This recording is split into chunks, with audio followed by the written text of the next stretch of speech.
নমস্কার বন্ধুরা। আজকে আমি আত্মপ্রেম এবং স্বার্থপরতা অর্থাৎ সেলফ লাভ এবং সেলফিশনেস এই দুটি বিষয় নিয়ে কিছু কথা বলবো। আমাকে কেবল আমার চাহিদা এবং আকাঙ্ক্ষার কথা ভাবতে হবে, এমনকি যদি সেগুলি অর্জনের জন্যে অন্যায্য এবং নিষ্ঠুর পদ্ধতি জড়িত থাকে। স্বার্থপর এবং আত্মকেন্দ্রিক শোনাচ্ছে, তাই না?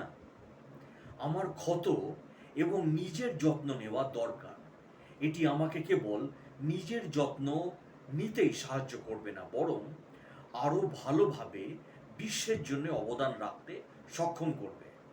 অনেক ভালো, তাই না?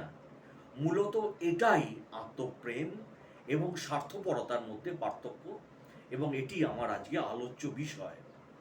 আত্মপ্রেম মানে হলো নিজের গভীর চাহিদা এবং আকাঙ্ক্ষার যত্ন নেওয়া, নিজের সর্বোত্তম স্বার্থকে মাথায় রাখা, অন্য কারোর ক্ষতি না করে। স্বার্থপরতা মানে নিজের ব্যক্তিগত ইচ্ছার জন্যে যে কোনো কিছু, অর্থাৎ সব কিছু করা।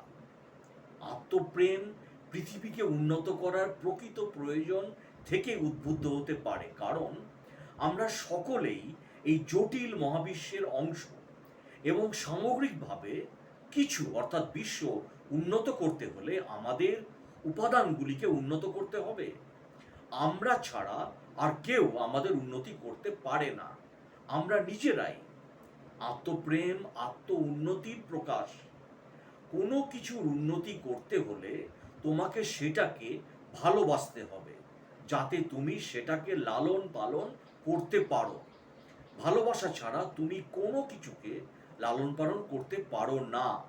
তাছাড়া যখন তুমি নিজেকে ভালোবাসো, তখন তুমি নিজের উপর সন্তুষ্ট থাকো, স্যাটিসফাইড থাকো। তুমি জানো এভাবে থাকা কতটা ভালো লাগে, এবং তাই হৃদয়ের সেরাটা নিয়ে তুমি অন্যদেরকে আভ্যন্তরীণ আনন্দের অনুভূতি দিতে সাহায্য করার চেষ্টা করো।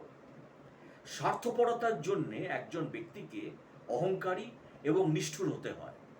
স্বার্থপর ব্যক্তি তার আশেপাশের উন্নতির কথা চিন্তা করে না, বরং অন্যদের জন্যে পৃথিবীর কথা চিন্তা করে না।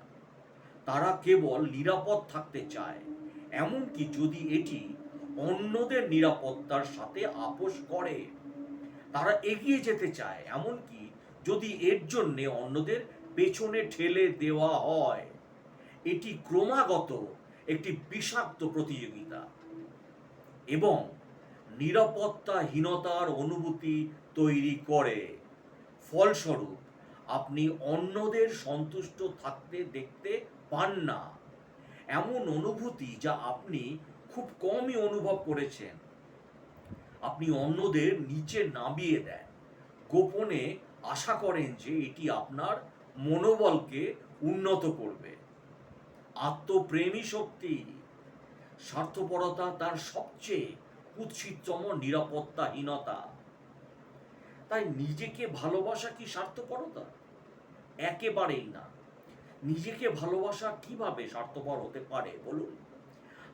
আমার মনে হয় সবচেয়ে গুরুত্বপূর্ণ ব্যক্তি যাকে সবচেয়ে বেশি ভালোবাসা এবং পছন্দ করা উচিত, এবং যাকে বারবার মনে করিয়ে দেওয়া উচিত, তিনি হলেন আপনি নিজেই। শুরু থেকেই শুরু করা যাক। ভালোবাসা কি? এটা হলো কারো যত্ন নেওয়া এবং তার মূল্য উপলব্ধি করা, বিশেষ করে যখন তারা সবচেয়ে নিচু বোধ করে।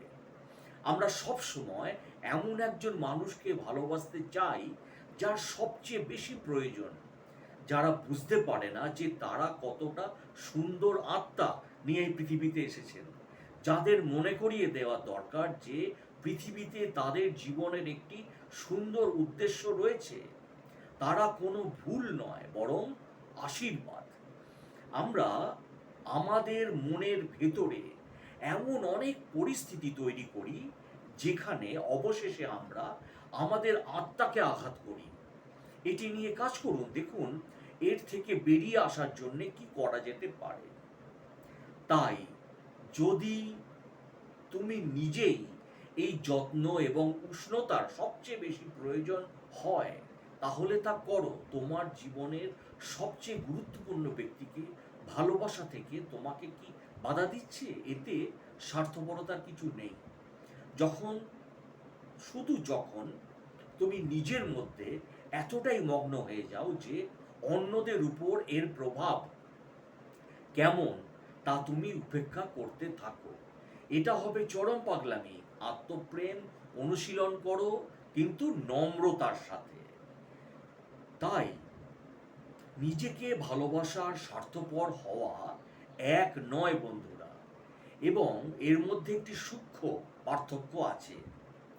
নিজেকে ভালোবাসার অর্থ হলো তুমি তোমার আচার আচরণ, ভালোবাসা, তোমার যোগাযোগ এবং আচরণে সকলের সাথেই মনোরম এবং প্রফুল্ল থাকো। তুমি তোমার বাবা মায়ের জন্যে গর্বিত বোধ করো, যেভাবে তারা তোমাকে লালন পালন করেছেন এবং তোমার চরিত্র গঠন করেছেন, যা তোমাকে মর্যাদাপূর্ণ জীবনযাপন করতে সাহায্য করে। এই সমাজে যে ধরনের নির্যাতনের কোনো শিকার না হয়ে তুমি বুঝতে পারছো যে ভেতর থেকে একজন প্রেমময় মানুষ হওয়া অপরিহার্য, এবং তোমার সুখকে বাহ্যিক বিষয়ের উপর নির্ভরশীল করে তোলা উচিত নয়। অন্যদিকে স্বার্থপরতা মানে হলো নিজের জন্য সবকিছু দখল করতে চাওয়া এবং অন্যদের প্রকৃত চাহিদার কথা চিন্তা না করা। যখন তুমি নিজেকে ভালোবাসো, তখন তুমি মানবতার সংস্পর্শে আসো, নম্র হও এবং কোনো বাধ্যবাধকতা বা প্রত্যাশা ছাড়াই স্বেচ্ছায় অভাবী মানুষদের সাহায্য করতে চাও। অন্যদিকে একজন স্বার্থপর ব্যক্তি কখনোই অন্যদের সাহায্য করার কথা ভাবে না, এবং কেবল সেই এই বিষয়ে চিন্তা করে যে তারা যদি কোনো কাজে জড়িত হয় তবে কি লাভ হবে তাদের। নিজেকে ভালোবাসা একটি ইতিবাচক বৈশিষ্ট্য, যেখানে স্বার্থপরতা নেতিবাচক বৈশিষ্ট্যের মধ্যে পড়ে। এটা আমার বিনীত বোধগম্যতা, তাই শেয়ার করলাম। আমার মতে স্বার্থপরতা হলো এমন এক উপায়ে আত্মপ্রবৃত্তি যা অন্যদের অনুভূতিকে অবহেলা করে এবং বিবেচনা করতে ব্যর্থ হয় এবং প্রায়শই তাদের ক্ষতি করে। নিজের প্রতি আত্মবিশ্বাসী থাকা এবং সুস্থ উচ্চ আত্মসম্মান থাকা স্বার্থপর ব্যক্তির অবিবেচক এবং ব্যক্তিবাদী কর্মকাণ্ডের অনুকরণ করতে পারে, কারণ তারা মানুষকে অস্বীকার করতে পারে বা আত্মকেন্দ্রিক হতে পারে। আমার মনে হয় পার্থক্যটা হলো অজ্ঞতার অনুপস্থিতি এবং পরিপক্কতার উপস্থিতি। যখন স্বার্থপর ব্যক্তি নিজেকে প্রথমে রাখে, তখন এটি অন্যদের সম্পর্কে সচেতনতার অভাবের ফল, এবং এটি একটি স্বতন্ত্র আচরণগত ধরন। যখন আত্মবিশ্বাসী ব্যক্তি নিজেকে প্রথমে রাখে, তখন এটি পরিস্থিতিগত, অর্থাৎ এই ব্যক্তি সর্বদা নিজেকে প্রথমে রাখে না, তবে প্রয়োজনে তা করে, এবং এটি আত্মসম্মানের জায়গা থেকে আসে, যা তাদেরকে অন্যদের সাথে সীমানা নির্ধারণ করার সুযোগ দেয়।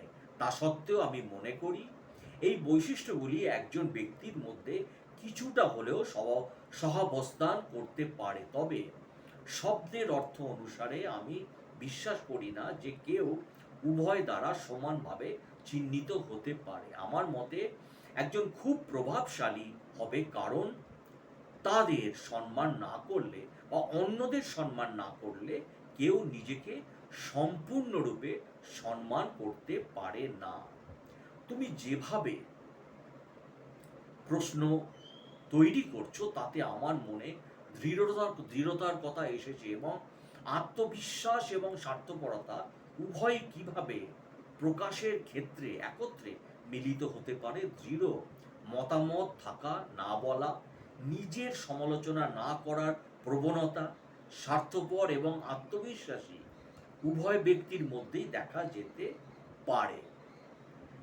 ভালো থাকুন, সুস্থ থাকুন এবং নিঃস্বার্থভাবে জীবনযাপন করুন এবং মানুষকে ভালোবাসুন। অসংখ্য ধন্যবাদ ভিডিওটি দেখার জন্য। ভিডিওটি ভালো লাগলে সাবস্ক্রাইব এবং শেয়ার করে দিন। Thank you.